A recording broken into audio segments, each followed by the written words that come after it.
Hi guys! Magluto naman ang lola ng pusit. Ayan, mainit na ang ating kawali at mantika. Ilagay na ang bawang. Magluto tayo ng lami-lami. Lami! Lami panagsa. Lami na ba ng pusit? Lami na ba yung pusit guys? Murag lami-lami siguro po ng pusit ba? Yan, gisahin lang ang pusit na nabili natin sa public market. Ayan, lagay ko na ang pusit. Dalawang pusit lang yan guys. Pero malaki. May git yan yung kalahating kilo. Kalahating kilo na pusit.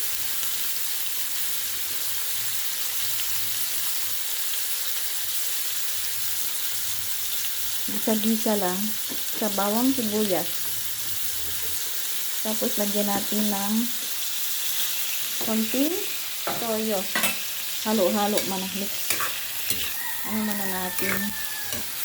Mikos-mikos muna. Mikos-mikos. Ayan ang pusit. Kalako. Oh. Ganyan lang siya guys. Wala nang halo. Hindi ko alam kung anong masarap ihalo dito. Hindi ko alam.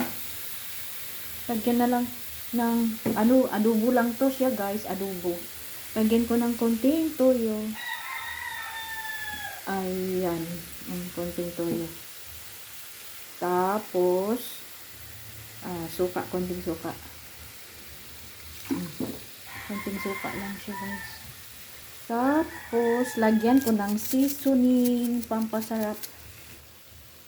Tapos lagyan ko ng 1/2 teaspoonful na sugar.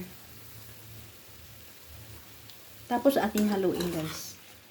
Ating haluin. Mikos-mikos. Wala nang halo. Iba.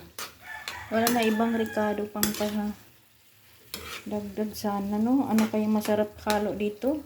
Ng gulay. Wala tayong gulay guys. Kaya yan lang siya.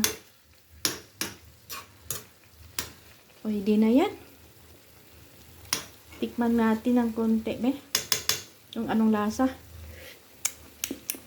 Masarap. Sarap ng sabaw. Lagyan natin ng konting sabaw, guys. Masarap pag may sabaw konti. Ay, wala pang tubig yung ano ko, takore.